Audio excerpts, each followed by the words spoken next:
No vídeo de hoje, vamos falar das bandas... não, da banda...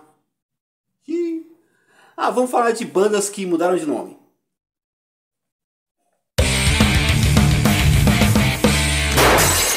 Coincidências do rock.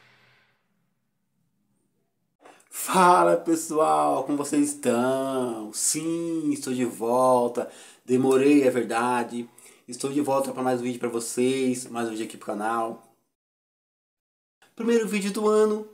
E como eu disse aí, né, na chamada, hoje vamos falar de 3 bandas que mudaram de nome durante a sua trajetória, né? Ou seja, já tinham gravado o disco de estreia.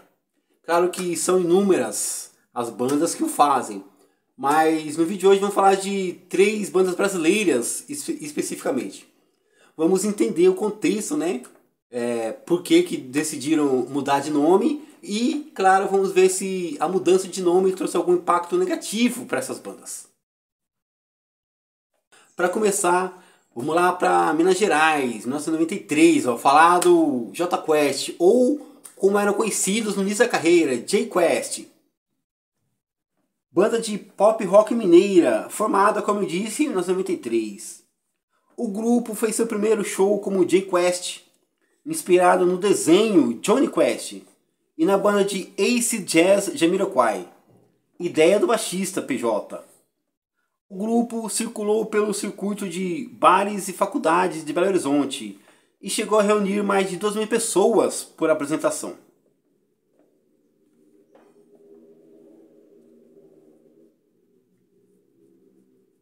E aí, com essas apresentações, a banda foi conquistando, né, aos poucos espaço e notoriedade. Claro que não demorou muito para chamar a atenção da multinacional Sony Music, com quem a banda acabou gravando um contrato. O disco de estreia homônimo foi lançado em agosto de 1996.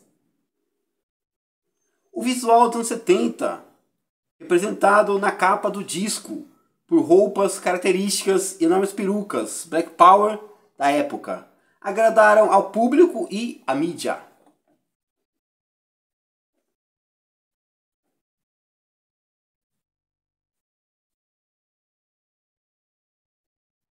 E aí, 2 músicas foram responsáveis diretas pelo sucesso do disco, né? Uma regravação do Hildon, né? As Dores do Mundo, e além de Encontrar Alguém, que teve boa circulação na MTV, além de conquistarem as rádios de todo o Brasil.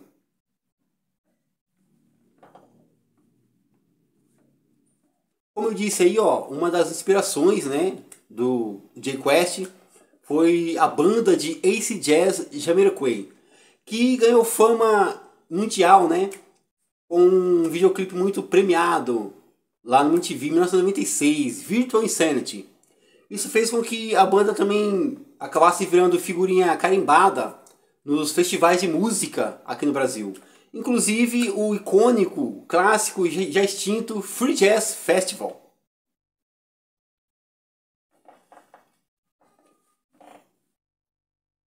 E aí, sucesso, projeção nacional, notoriedade. A banda logo entraria em estúdio para gravar o segundo disco.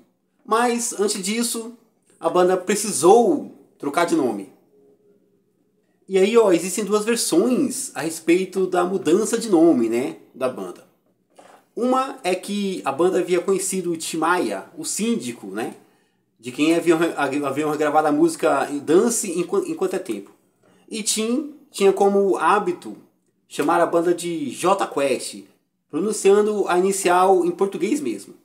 Outra possibilidade, a mais provável, é que a dupla, né, Hanna-Barbera, que detinha os direitos sobre o desenho, ameaçaram entrar em processo judicial, né, contra a banda por uso indevido, né, do nome.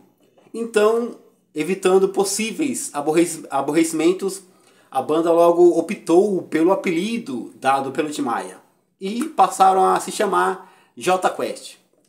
Mas e aí? Será que essa mudança de nome trouxe algum impacto negativo para a banda? Essa é fácil, extremamente fácil. A mudança não trouxe um impacto negativo, né, para a banda. Isso porque o segundo disco, De Volta ao Planeta, também foi outro grande sucesso. A música Fácil, composta pelo irmão do Rogério Flauzino, o Wilson Sideral, foi um sucesso, um dos maiores hits, né, da banda, que chegou a ser a música mais tocada durante todo o ano aqui no Brasil. A banda, com isso, ganhou seu primeiro disco de platina, com vendas superiores a 250 mil cópias. Sucesso absoluto. Jota Quest se consolidando como uma das principais bandas de rock do Brasil. Agora a gente vai lá para Brasília, falar dos Nat Roots, ou como eram conhecidos no início da carreira, Nativos. Banda de reggae formada em Brasília, na segunda metade dos anos 90, por Alexandre Carlo, que na época estudante universitário tinha a música como válvula de escape, sem maiores pretensões, visto que já estava encaminhado na profissão de analista de sistemas. A primeira apresentação da banda, já batizada de Nativos, aconteceu em março de 1996, na casa de um amigo de infância de Luiz Maurício e Bruno.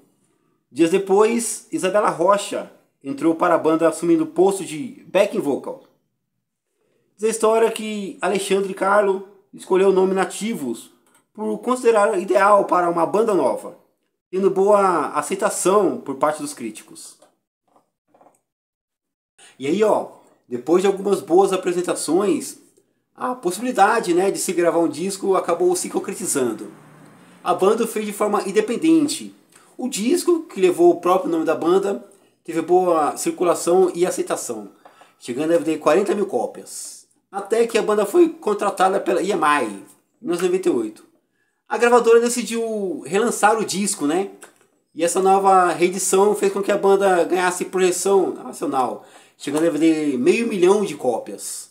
Duas músicas entraram para o hall das mais tocadas de uma geração: Presente em Beija-Flor e Liberdade para Dentro da Cabeça.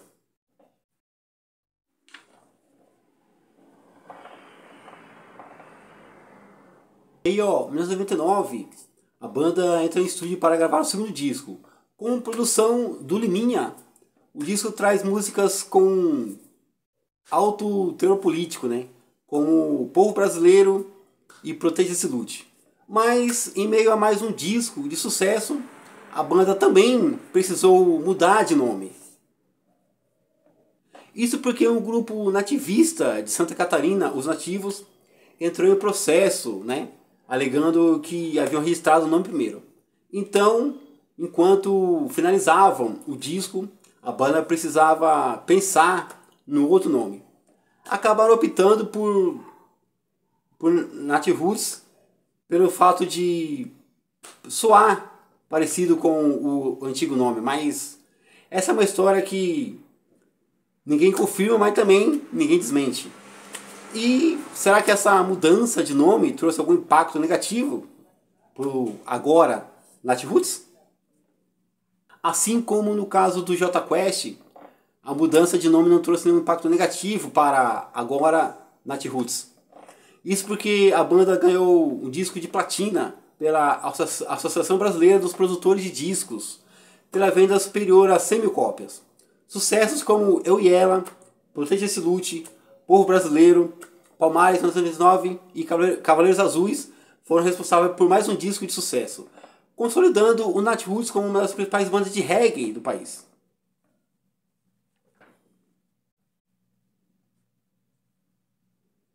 O Nat Roots fez seu último show oficial no dia 9 de dezembro de 2023. E em fevereiro de 2024, a banda anunciou a turnê de despedida, chamada Leve Com Você, para marcar o encerramento das atividades da banda. Agora a gente continua em Brasília, mas vamos falar da banda Mascavo, ou como era conhecido no início da carreira, Mascavo Roots. A história começa com a banda O Cravo Rastafari, que fazia cover de Bob Marley por Brasília e teve início em 1990. O grupo não tinha muita rigidez na formação, pois era integrada por amigos. Mas conforme o tempo foi passando, a arregimentação da banda foi inevitável. Mas no fim de 92, com a agenda bastante ocupada, um de seus integrantes, Beto Hoven, deixou a banda e acabou levando com ele o nome.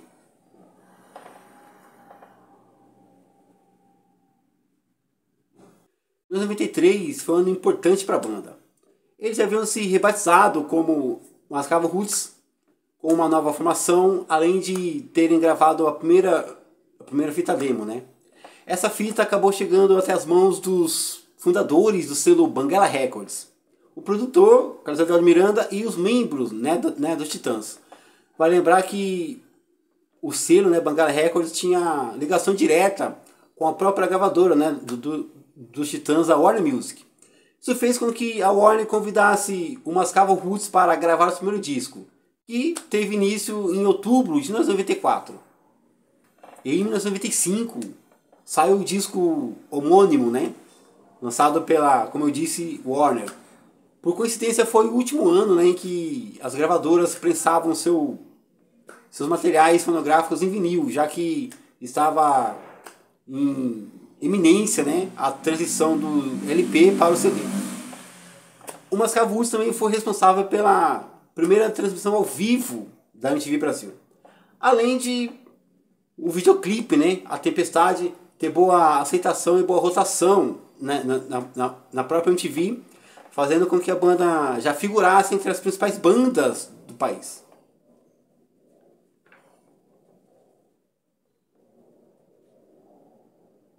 E aí, 1997 marcou o fim das atividades do selo Banguela Records.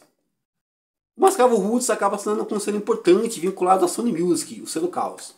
O segundo disco, intitulado Se Não Aguenta Porque Veio, saiu em 1998, com um sucesso, a música Joros. Mas na virada do século, a banda passou por outras mudanças, principalmente na formação e na sonoridade. Foi então que a banda decidiu mudar de nome. A banda decidiu tirar o Roots e passar a se chamar apenas Mascavos. A banda acabou mudando não só o nome, mudou também a sonoridade, principalmente de gravadora. Assinaram com a Deck Disc. Mas dá pra dizer que a mudança de nome também não trouxe nenhum impacto negativo para agora então Mascavo. E um novo nome, nova formação e nova sonoridade só fez com que o público da banda se renovasse. Então o sucesso foi inevitável. Em 2000, a banda lança a música O Anjo do Céu, grande sucesso. E no ano seguinte, o seu maior hit, a música Asas, que também dá nome ao disco que saiu no mesmo ano. O Mascavo foi a primeira banda, a primeira atração a ser confirmada no icônico Festival de Atlântida, realizada em duas etapas. A primeira em Atlântida, lá no Rio Grande do Sul, e a segunda em Florianópolis, Santa Catarina.